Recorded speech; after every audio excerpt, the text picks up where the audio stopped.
रहवासियों मूंखे सभिनी नाला कोन था अचनि, सभु जेके मौज़ज़ीन आहिनि चङा नंढा वॾा उहे गुलन खासरी जे ॻोठ जा दोस्तो ऐं प्रेस क्लब जा दोस्तो डॉक्टर ख़ादिम हुसैन मल्हा साहब सभिनी खे अस्सलाम वालेकुम। बसि मुंहिंजे ख़्याल में ॻाल्हाए त काफ़ी विया आहिनि दोस्त असांजा।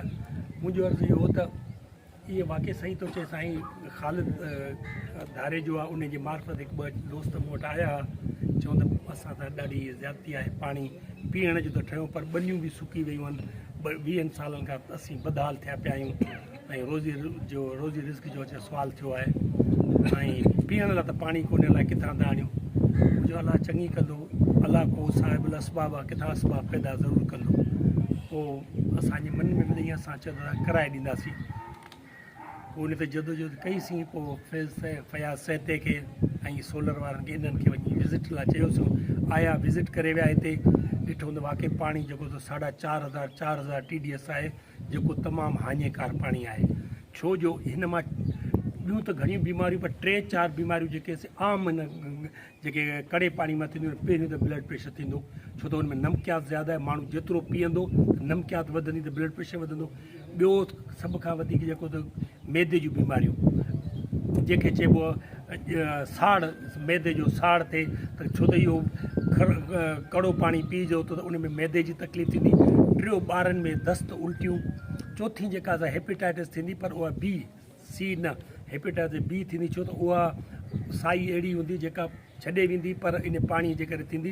ऐं अञा बि जे पाणी गदिलो आहे, पाणी ख़राबु आहे त टाइफाइड जंहिंखे चइबो आहे, आंट्रे जूं बीमारियूं थींदियूं आहिनि। त मतिलबु सॼी जड़ पाणी जेकर गदिलो पाणी आहे त उन मां हज़ार बीमारियूं जनम वठनि थियूं।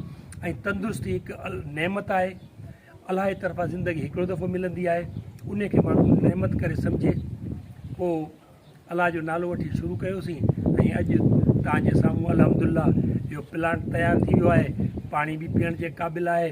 वरी बि अलाह कंदो त इनशा अल्लाह ताला इन जी लुक आफ्टर बि कंदासीं ऐं इहो सहतो इन जी तमामु लुक आफ्टर कंदो। ऐं तव्हांजी हिकिड़ी कमेटी हूंदी दोस्तनि जी जेका वक़्तनि फ़वक़्तनि इन्हनि सां कॉन्टेक्ट में रहंदी, छो त हीअ मशीनरी आहे। तव्हां ॾिसो न हिकिड़ो इंसानु आहे पंहिंजो पाण साफ़ु सुथिरो पाण खे रखंदो, वेंजंदो, 3 दफ़ा कपिड़ा सुठा पाईंदो, सही नमूने खाधो खाईंदो त उहो तंदुरुस्तु रहंदो। मशीनरी बि ईअं आहे, मशीनरी जी देखभाल तव्हां कई त उहा सॼा 10 साल बजाए 20 साल बि हलंदी। सोलर आहे, सोलर खे सुबुह सां उथी हिकु न ॿिए ॾींहुं कपिड़े सां साफ़ु करे, पर खारे पाणी सां न, मिठो पाणी खणी उन सां या पाणी जो फुआरे सां साफ़ु कजे या कपिड़े सां साफ़ु कंदो त इहे प्लेटुनि जी ज़िंदगी वधी वेंदी। इहे पोइ सॼी उमिरि पिया हलंदो, ख़ुदा न ख़ास्ता को नुक़सानु ॿियो न पुॼे। त इहो मतिलबु हिन जी संभाल लहणी आहे। उन लाइ वधीक मां सम्झां त मूंखां वधीक उस्ताद हिते वेठा आहिनि, सभु हमदर्द वेठा आहिनि, सो इन जी मेंटेनेंस कंदा। त बाक़ी इनशा अल्लाह ताला भाऊ चयो जीअं त छा नालो को हिते पाणीअ जो ॿिए जो बि मसइलो आहे ऐं डिस्पेंसरी जो मसइलो आहे, त हाणे आउं पंहिंजी दोस्ती यारी खे इस्तेमालु कंदे इनशा अल्लाह ताला हिन हफ़्ते या अॻे हफ़्ते में आउं हिकिड़ी डिस्पेंसरी तव्हांखे क़ाइमु करे ॾींदुसि। हाणे उन में पोइ इहो न चइजो त बाबा MBBS डॉक्टर हुजे, MBBS डॉक्टर किथे बि कोन हूंदो, सम्झे न।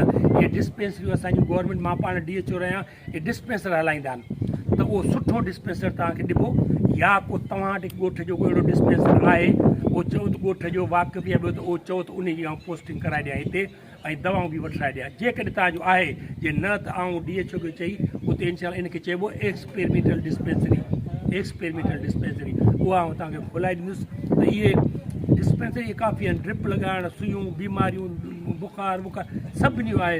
ऑपरेशन कोन कंदा, बाक़ी सभु बीमारियूं ॼाणंदा, छो त उहे पंहिंजूं क्लिनिकूं खोले वेठा आहिनि, प्राइवेट त उहो बि हलाइनि पिया क्लिनिकूं न पंहिंजूं।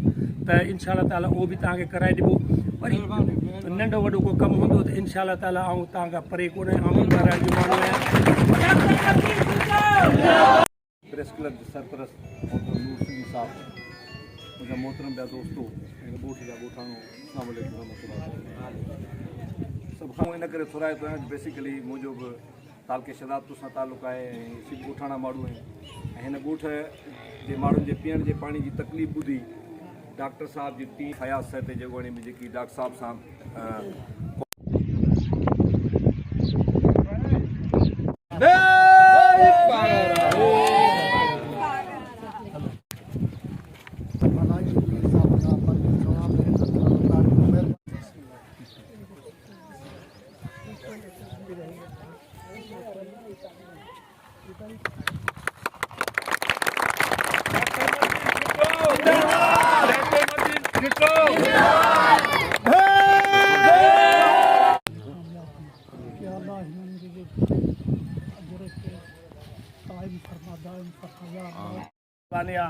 डॉक्टर साहब